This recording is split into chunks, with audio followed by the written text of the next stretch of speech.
Morning everybody, Rusty from the Rusty Razor. Got another shave of the day, and today we're going to be going to Stirling Spice. Yes, everything that's nice. He who controls the spice controls the galaxy. I got about half a tub left. It's being shaved down slowly but surely. It smells really good too. And then we're going to be using the first use of the Astra blades with the 1960 Gillette Fatboy. This was my dad's razor. It's being used still. Alright, and we'll follow it up with a little bit of Old Spice Original. Yeah. Yep, definitely smells different from the new, supposedly improved scent profile. Yeah, okay. It's just a matter of how one's a little more richer than the other. All right. So, how's your day going? Well, just another exciting day in the annals of history. Yeah, another month, another no dollar. All right. Yep, I gotta say, we're using the Omega brush today. I think this is a 22 knot. Really soft too. Synthetic. Yeah.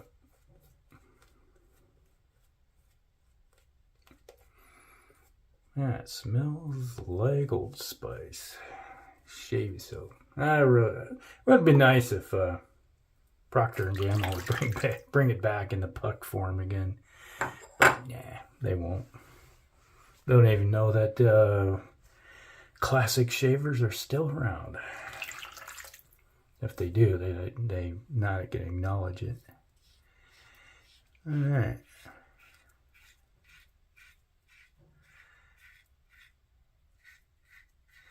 Almost thought about using Avon Spicy, but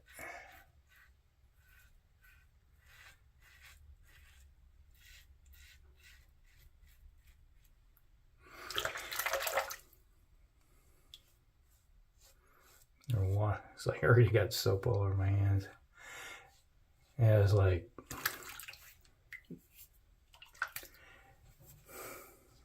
I was like using the Gillette King C Gillette, with its original handle.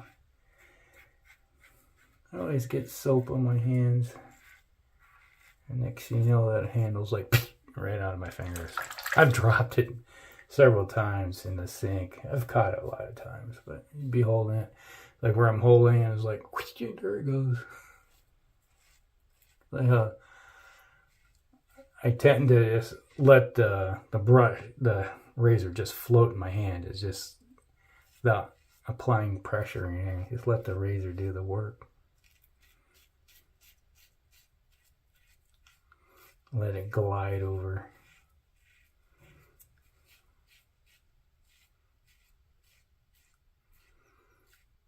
And we reduce the beard. Here, working.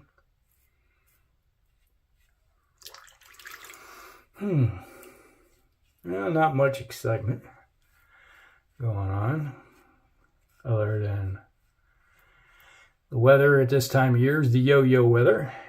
Like one day, as I like to call it, the schizophrenic Iowa weather.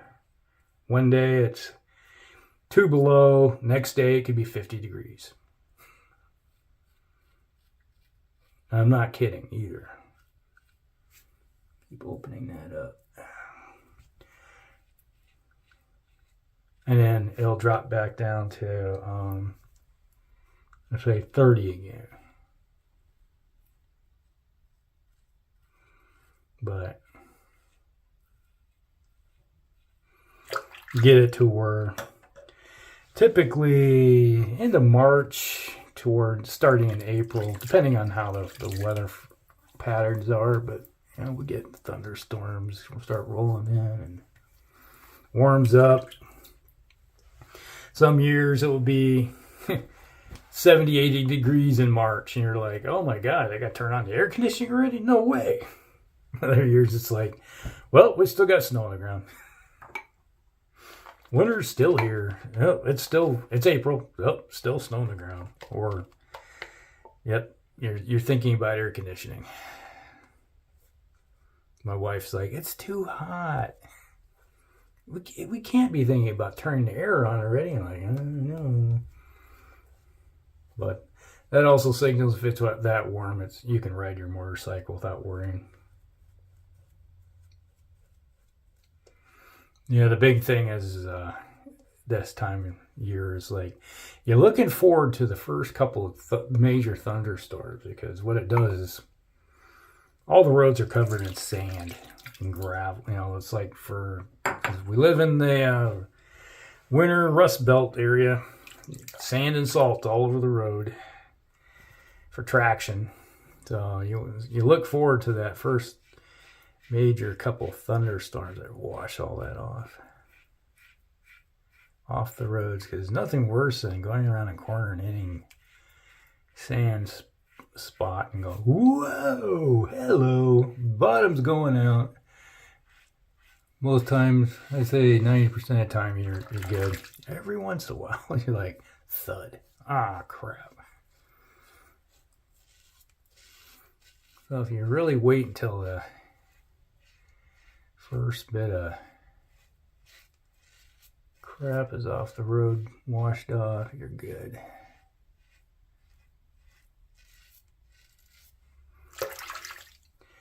Yeah, I should order I was going to order a new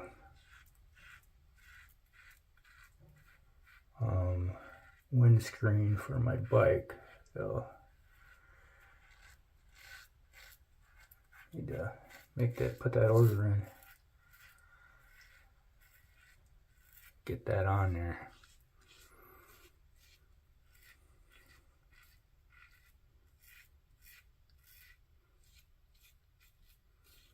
And one of those things where you ride the bike more than an hour out in the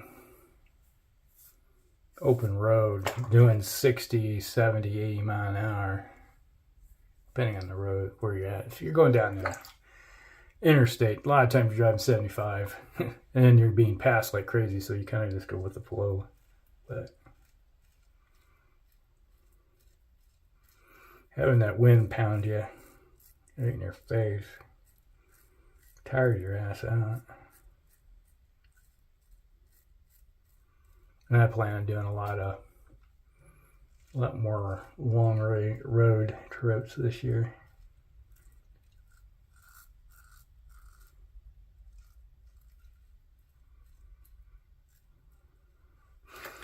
We've been cooped up in the state for too long. Time to escape. Get out. Take the summer. Hit the road again. Oh, not bad. Down the neck area been pretty. There's just areas like still got to go up a bit, but we're against the grain. But on my neck, it doesn't matter what direction I go. If I can go down, I'm going against the grain. Going across is against the grain. Going up is against the grain, or with the grain, just because it just swirls across. That's an interesting thing, is that if you're a first-time shaver and you're learning this, you got to figure out how to map your face. That means figure out what direction all your hair grows. And if you're doing a classic shave, is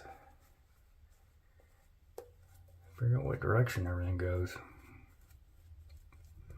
Because it helps to reduce the beard before. That's why we do 3 passes. You couldn't do it in 1. Some people think that going with the grain once down is shaving, but really going with the grain really doesn't do much for me. It's like, no, I didn't shave, sorry. It's until you get to the 3rd pass that you start reducing everything down. Sometimes it takes one left to feel everything out. Kind of like feel up see what you missed. But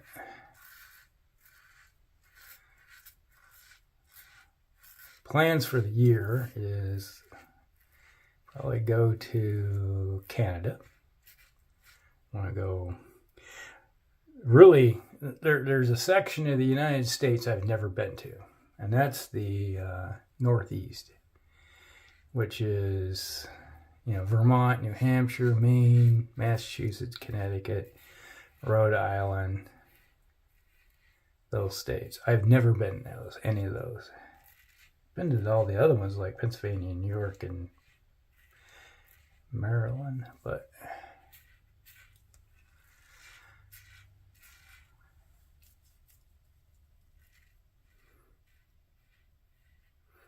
and another thing, I've never been to the nation's capital, which is amazing, but never seen a hive of scum and villainy. Yeah, welcome to DC. But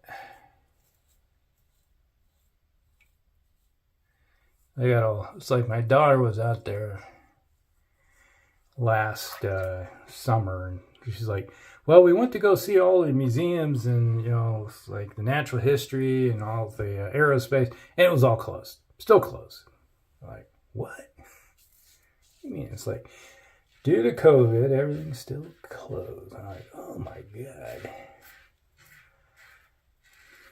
We're so used to everything being open up around here. We've been open since 2020. I was like, we had a short period of time, but we forget that things are not the same everywhere. But hopefully next couple of years, things are back to normal.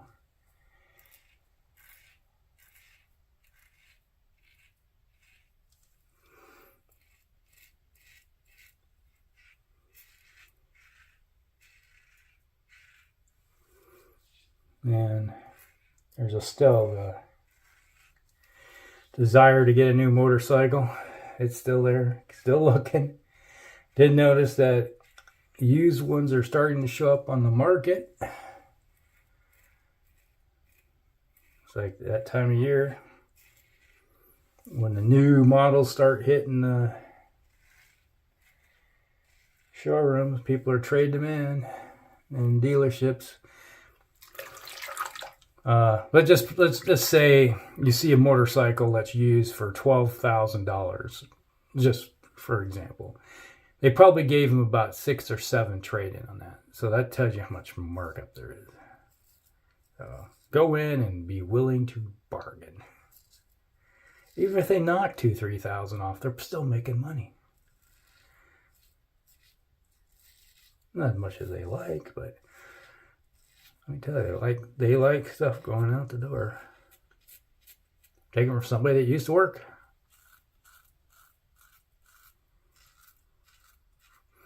A big shocker was guys come in with their Harleys.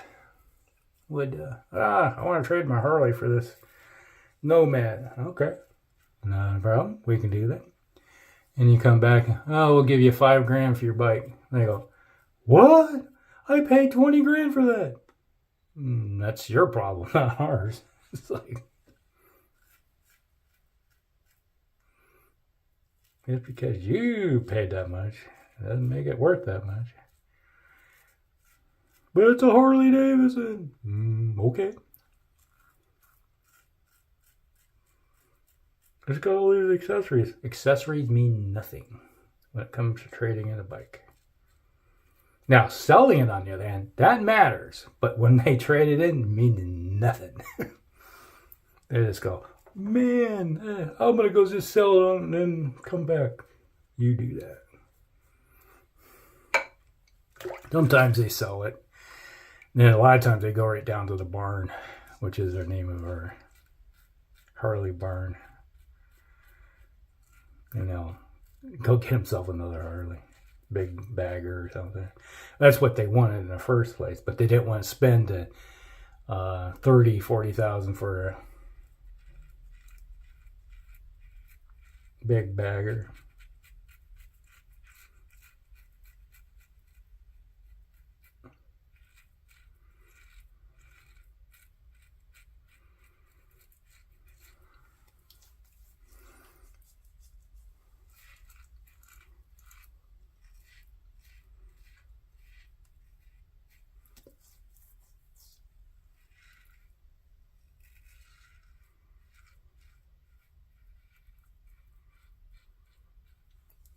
Alright, right there.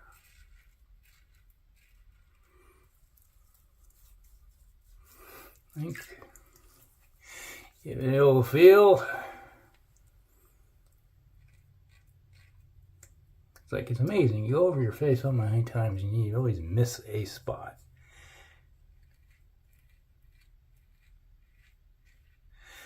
And I'll feel it the rest of the day going, oh man, there's been times where I'll come back into the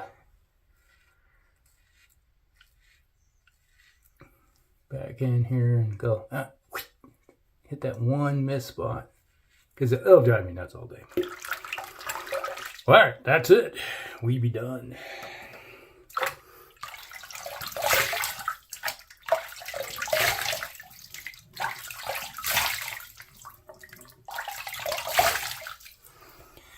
A little stinging right here, right there. You can tell.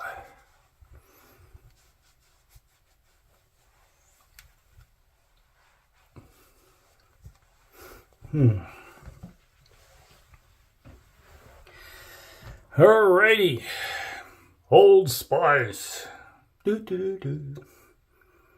I can't. It's like I'm just trying to do that jingle tune that you hear all the time. All right.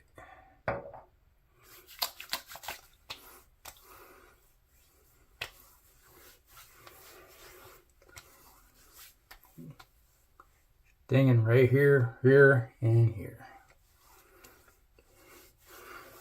But yeah, the difference between the classic, original Old Spice and the new formula is that you get more of an orange / powdery scent with the original. Yes, original. All the way from India. That's the only way you can get it is from India. Because they still produce it there. Alright. Okay. I need to get a new. It's like, it's empty. Need to get another one. I go through these things. That's my primary shaver. Alright. That was Stirling's The Spice. Stirling Spice. There you go. Excellent. Love the stuff. And then we had the... Ooh. Doesn't help. You throw the container in the water. Astra blades, first use with the 1960 Gillette Fatboy. Dad's razor, still working good. Still getting the job done. Man, brings back memories. Alright, so that is the shave of the day, everybody. So, like, subscribe, and share. Hey, there's plenty of YouTube... not YouTube, but Facebook groups. Hey, if you want to share for me, I'm happy. All right. We'll see you in the next one, everybody. Rusty out.